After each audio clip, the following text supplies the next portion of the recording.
The house at the end of Briar Lane had no number. People said it used to.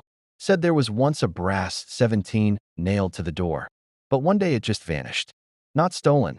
No scratches. No marks. Just gone. Like it had never existed at all. Nobody moved in after that. Except, last October, someone did. It started with small things.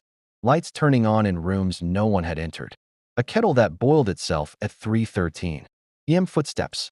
Upstairs when the new tenant, a boy named Marcus, was alone downstairs watching TV. At first, he blamed the house settling.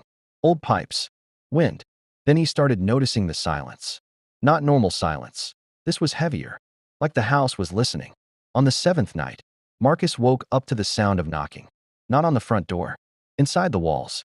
3 knocks. A pause. Then 2. Then 1. He sat up in bed, heart hammering, and asked, "Hello?" The house didn't answer. But something shifted in the hallway. Like fabric dragging slowly across carpet. The next morning, Marcus checked every room.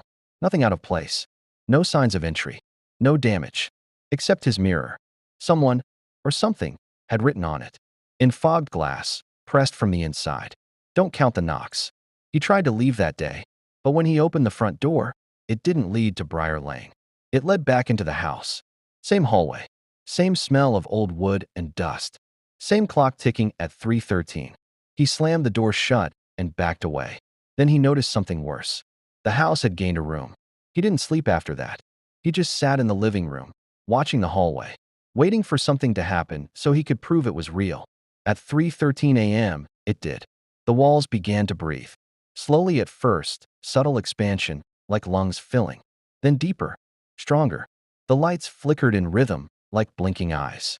And the knocking returned. But now it wasn't random. It was organized. Like counting. From inside the hallway, a voice spoke for the first time. Not loud. Not even fully formed. More like a thought forced into sound. "You counted wrong." Marcus stood up. "What do you want?" A pause. Then, "You're the 17th. The hallway stretched. That's the only way Marcus could describe it. Later, like the house had decided distance. Didn't matter anymore. The hallway elongated, bending impossibly, revealing a door that hadn't been there before. Numbered in brass. 17. The next morning, Briar Lane was empty again. No lights. No movement. No sign anyone had ever lived there. Except the door. The brass number had returned. And it wasn't 17 anymore. It read 18.